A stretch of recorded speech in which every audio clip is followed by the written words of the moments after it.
நீங்களும் ஜெயிச்சுக்கிட்டே இருப்பீங்க. நாங்க மட்டும் தோத்துக்கிட்டே இருக்கணுமாக்கும். நாங்களும் ஜெயிக்க வேணாமா?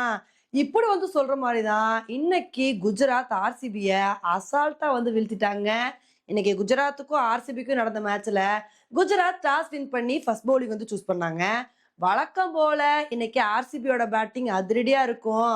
சும்மா மாஸ் காட்டப் போறாங்க அப்படின்னு தாங்க எதிர்பார்த்தோம்.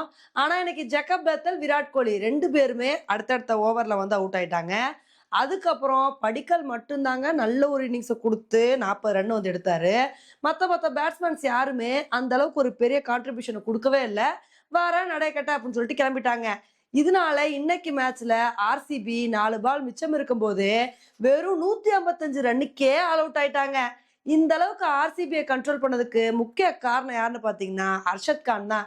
ஏன்னா மனுஷன் நல்ல ஒரு பவுலிங் பெர்ஃபார்மன்ஸ குடுத்து 1 இல்ல, 2 இல்ல 3 விக்கெட் எடுத்து பட்டய கிளப்பிட்டாரு. இது மட்டும் இல்லாம குஜராத் பவுலர்ஸ் எல்லாருமே வந்து அவங்களோட பங்குக்கு வந்து விக்கெட் எடுத்திருக்காங்க. இதனால தான் ஆர்சிபிய 155 ரன்னுக்கே கண்ட்ரோல் பண்ண முடிஞ்சுச்சு. சரி இந்த ஒரு ஸ்கோர பார்த்தோனே நம்ம என்ன எதிர்பார்த்தோம் அப்டின்னா, இதெல்லாம் வந்து குஜராத் அசால்ட்டா சேஸ் பண்ணிட்டு போயிட்டே இருப்பாங்க. சாய் சுதர்ஷன், சுப்மன் கில் இவங்க 2 பேரு நல்ல ஒரு பார்ட்னர்ஷிப்ப போட்டு பாதி மேட்ச முடிச்சுருவாங்க அப்படின்னு தாங்க எதிர்பார்த்தோம். அப்பதாங்க புவனேஸ்வர் குமார் வந்து சாய் சுதர்ஷனோட விக்கெட்ட வந்து வேகமா எடுத்தாரு. அதுக்கப்புறம் சுப்மன் கில், பட்லர் இவங்களோட பார்ட்னர்ஷிப் வந்து கன்டின்யூ ஆச்சு. சரி இவங்களோட பார்ட்னர்ஷிப் வந்து கன்டின்யூ ஆகும். ஓரளவுக்கு இவங்களே வந்து பாதி மேட்ச முடிச்சுருவாங்கன்னு நெனைக்கும்போது, அப்பதான் புவனேஸ்வர் குமார் இருந்துகிட்டு, "எப்பா இவங்க 2 பேரோட விக்கெட்டையும் நான் தான் வந்து எடுப்பேன்னு" சொல்லிட்டு, இவங்க 2 பேரோட விக்கெட்ட வந்து எடுத்துட்டாரு. சரி அதுக்கப்புறம் வந்து சரி மேட்ச் வேகமா முடியும்னு நெனைக்கும்போது, அப்பதான் ரொமாரியோ ஷெப்பர்ட் இருந்துட்டு, "நான் ஒரே ஓவர்ல 2 விக்கெட் எடுப்பேன். அதுவும் 2 தமிழக வீரர்களோட விக்கெட்ட எடுப்பேன்னு" சொல்லிட்டு, மனுஷன் வாஷிங்டன் சுந்தரையும் தூக்கிட்டாரு. அதே ஓவர்ல ஷாருக் கானையும் வந்து தூக்கிட்டாருங்க.